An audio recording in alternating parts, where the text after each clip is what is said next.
Ya, Assalamualaikum warahmatullahi wabarakatuh. Berjumpa lagi dengan saya Sahrul. Pada kesempatan kali ini saya akan mengkaji terkait ruang lingkup penerapan K3 di laboratorium.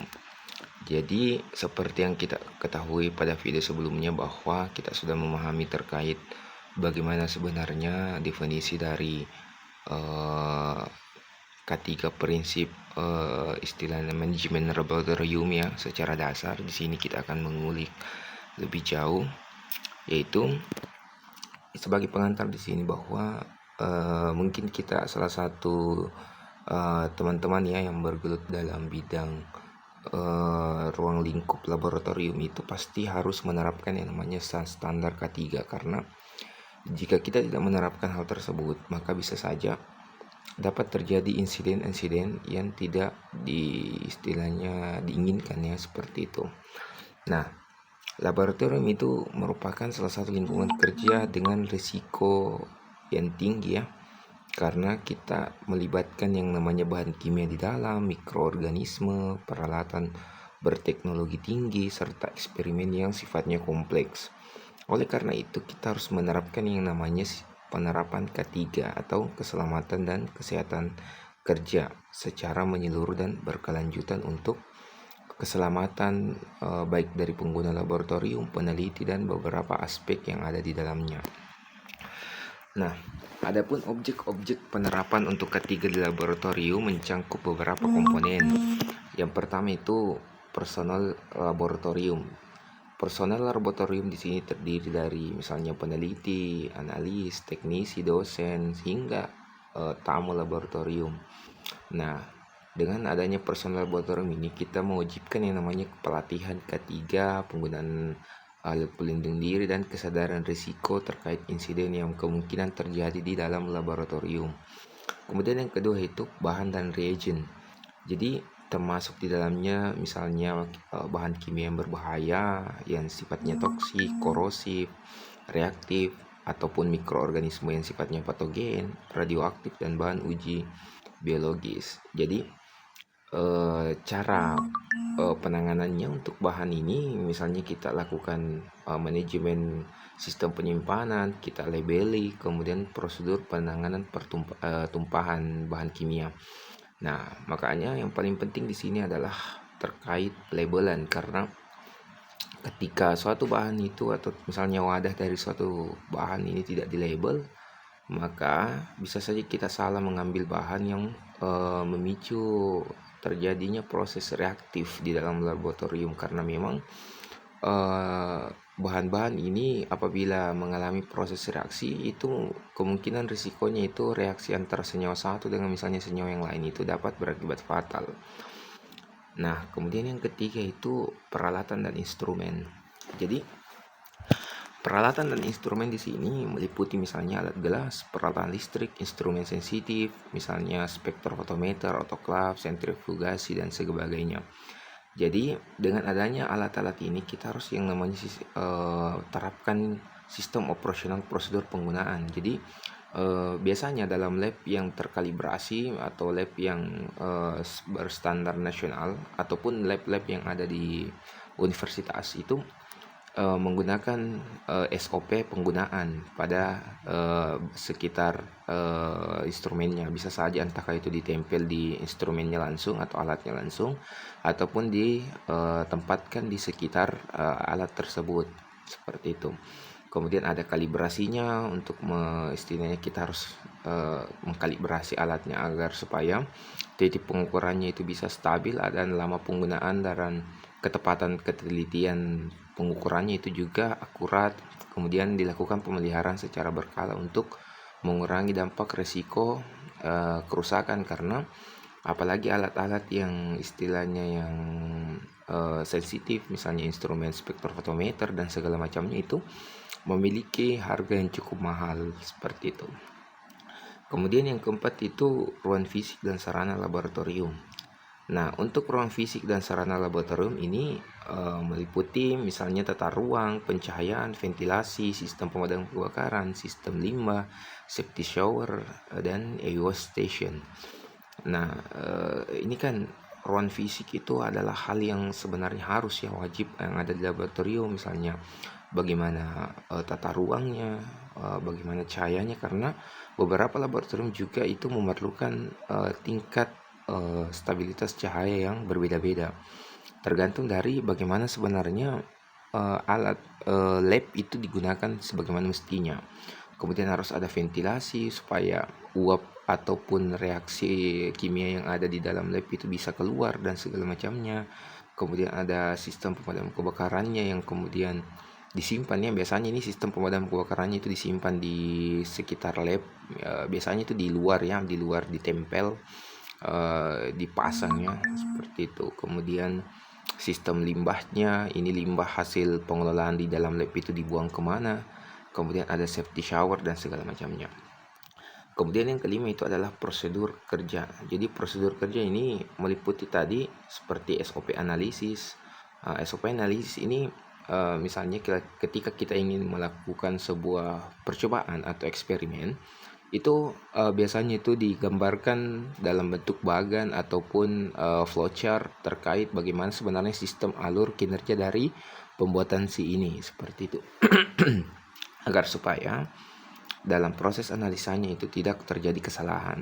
Nah, itu pun sebenarnya untuk analisis yang umum saja yang biasanya ditempel di dinding-dinding ya, dinding laboratorium. Kemudian ada manajemen limbah, kemudian ada evakuasi daruratnya bagaimana, dan ada pertolongan pertamanya atau P3K.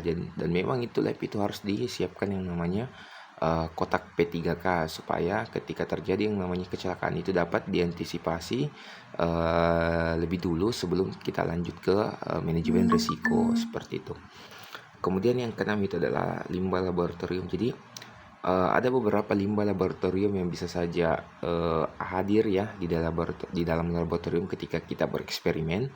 Misalnya limbah B3 atau bahan berbahaya dan beracun, limbah biologis misalnya dari kultur mikroorganisme yang sudah tidak terpakai atau media, kemudian limbah infeksius, ini dari percobaan mungkin misalnya pembedahan hewan dan segala macamnya yang bisa saja berpotensi menghasilkan infeksi. Kemudian ada limbah padat dan cair lainnya dari hasil sintesis ataupun produk buangan, seperti itu. Nah, lingkup aktivitas yang memerlukan penerapan ketiga di sini ada beberapa ya. Yang pertama itu aktivitas eksperimen dan analisis. Jadi pekerjaan yang melibatkan bahan berbahaya atau peralatan yang bertekanan tinggi atau bersuhu ekstrim. Jadi aktivitas dan eksperimen itu ketika kita melaksanakan sebuah pekerjaan yang notabene-nya berbahaya atau memerlukan peralatan bertekanan tinggi atau suhu ekstrim, itu kita harus menerapkan standar ketiga, karena memang ini bisa saja menimbulkan risiko misalnya kebakaran, peledakan dan segala macamnya yang bisa mempengaruhi personel di dalam laboratorium ataupun laboratorium itu sendiri. Kemudian pengangkutan bahan kimia dan biologis. Nah, yang mana bagaimana proses distribusinya ya dari dalam bahan yang ada di dalam lab, atau bagaimana mekanisme distribusinya antar misalnya lab satu ke lab yang lain ketika sampel itu dibawa, yang bisa menimbulkan risiko kontaminasi, seperti itu. Kemudian yang ketiga itu penyiapan bahan dan sampel. Jadi penggunaan misalnya lemari khusus, penggunaan penyimpanan lemari khusus, misalnya lemari yang mudah terbakar, bahan asam dan lain-lain ya. Jadi memang bahan-bahan yang disimpan atau sampel yang disimpan dalam lab itu harus sesuai dengan kondisi dari sampel itu, sesuaikah dengan tempat penyimpanannya atau tidak, karena jika tidak istilahnya berbeda bisa saja menimbulkan yang namanya pemicu reaksi oksidatif yang ada di dalam, sehingga mempengaruhi ya, bisa saja itu terkontaminasi oleh bahan yang beracun ataupun peledakan dan segala macamnya. Kemudian pembuangan dan netralisasi limbah. Di sini misalnya pemisahan jenis limbah, entah itu limbah organik ataupun anorganik, kita lakukan pelabelan bahwa ini masuk kategori limbah atau tidak. Kemudian kita siapkan penyimpanan sementara hingga pelaporan dari limbah B3 sesuai dengan regulasi yang ada.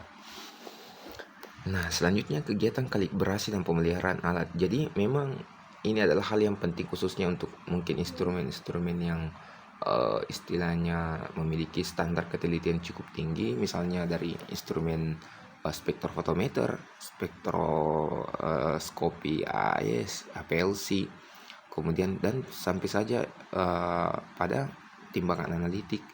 Itu memerlukan sebuah kegiatan kalibrasi yang memerlukan jadwal inspeksian rutin untuk mengurangi kecelakaan akibat malfungsi dari alat. Jadi alat ini bisa saja mengalami error, dan bukan saja human error yang bisa terjadi, akan tetapi tools error juga bisa terjadi disebabkan karena alat ini misalnya kurang dikalibrasi. Makanya itu di dalam lab yang berstandar nasional itu memerlukan kalibrasi setiap periode ya, ada memang jadwal periode inspeksinya supaya alat ini bisa bertahan lebih lama.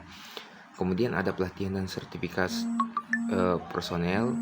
Di sini kita harus melakukan pembekalan rutin tentang prosedur K3 kepada personel laboratorium, meliputi mungkin civitas akademika sampai dengan mahasiswa ataupun peneliti yang ada di lab. Misalnya entah itu pelatihan tanggap darurat dan penggunaan APAR seperti itu. Kemudian ada audit K3 dan pengawasan internal, meliputi penerapan audit keselamatan atau sistem dokumentasi. Kita harus menyiapkan dalam bentuk logbook, checklist K3 dan laporan insiden seperti itu. Nah, di sini teman-teman bisa lihat ya bagaimana tadi secara gambaran umumnya ya terkait mulai dari apa saja sebenarnya aktivitas yang memerlukan sistem penerapan K3 ya. Nah, kemudian penerapan sistem K3 dalam manajemen laboratorium. Di sini ada beberapa tahapannya ya, mulai kita istilahnya merencanakan ya standar risiko dan SOP planning yang mungkin kita inginkan ya, yang kita capai. Kemudian kita mulai melakukan actionnya atau kita mulai mensosialisasikan SOP tersebut, apakah sesuai dengan yang kita rumuskan atau tidak. Kemudian kita mengecek apakah istilahnya sistem manajemen K3 yang telah kita persiapkan, yang telah kita lakukan itu dilakukan secara sesuai standar atau tidak. Kemudian kita mengevaluasi dari tindakan kita atau corrective action dengan melihat apakah SOP yang kita jalankan ini sesuai dengan SOP yang kita rumuskan, yang kemudian sesuai dengan standar yang kita jalankan. Kalau semisal terjadi yang namanya perubahan ya, kita bisa mengupdate SOP tersebut atau sistem manajemen K3 ini supaya lebih masif seperti itu. Ya, mungkin itu yang bisa saya sampaikan pada kesempatan kali ini. Terima kasih. Assalamualaikum warahmatullahi wabarakatuh.